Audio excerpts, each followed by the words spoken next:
ചാനലിന്റെ മറ്റൊരു വീഡിയോയ്ക്ക് എല്ലാവർക്കും സ്വാഗതം. ഈ വീഡിയോ കാണുമ്പോൾ ലൈക്ക് ചെയ്യണം, ഷെയർ ചെയ്യണം, സബ്സ്ക്രൈബ് ചെയ്യണം. ഇന്ന് ഞാൻ ചെയ്യാൻ പോകുന്നത് ഒരു സിനിമയുടെ റിവ്യൂ ആണ്.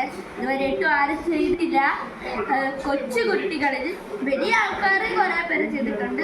ഞാൻ കൊച്ചു കുട്ടികളായിട്ട് ഞാനാണ് ഇപ്പം ചെയ്തിട്ടുള്ളത്.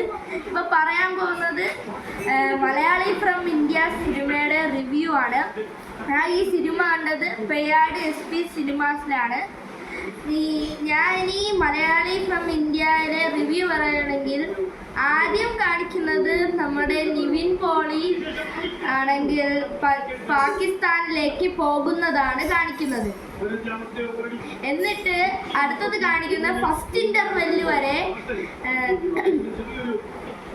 പാകിസ്ഥാനിൽ അതിൻ്റെ ഫ്ലാഷ് ബാക്കാണ് പിന്നെ കാണിക്കുന്നത്.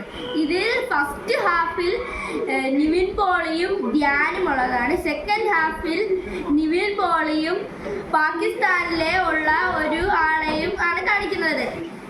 ഫ്രണ്ട്ഷിപ്പാണ് കാണിക്കുന്നത്. ധ്യാനും നിവിൻ പോളിയും ഫസ്റ്റ് സീനിൽ ഫ്രണ്ട്ഷിപ്പ് കാണും. ഈ സെക്കൻഡ് ഹാഫിലും പാകിസ്ഥാനിലുള്ള ആളും നിവിൻ പോളിയും തമ്മിലെ ഫ്രണ്ട്ഷിപ്പ് കാണും.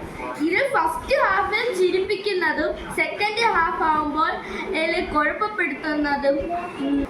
കുഴപ്പമാക്കുന്നതല്ല ചിന്തിപ്പിക്കുന്നതും സീരിയസുമായിട്ടുള്ളതാണ് കാണിക്കുന്നത്. ഇതിൽ കുറേ കാര്യങ്ങൾ പറയുന്നുണ്ട്. ക്രിക്കറ്റിനെ പറ്റി പറയുന്നുണ്ട്, കോവിഡിനെ പറ്റി പറയുന്നുണ്ട്, പൊളിറ്റിക്സിനെ പറ്റി പറയുന്നുണ്ട്, ഫ്രണ്ട്ഷിപ്പിനെ പറ്റിയും പറയുന്നുണ്ട്. ഈ സിനിമ ഒരു നല്ല സിനിമയാണ്. നിങ്ങൾ ഉറപ്പായിട്ടും തിയേറ്ററിൽ പോയി തന്നെ കാണണം. ഈ വീഡിയോ ലൈക്ക് ചെയ്യുക, ഷെയർ ചെയ്യുക, സബ്സ്ക്രൈബ് ചെയ്യുക. കിച്ചു ആണ്. ബൈ.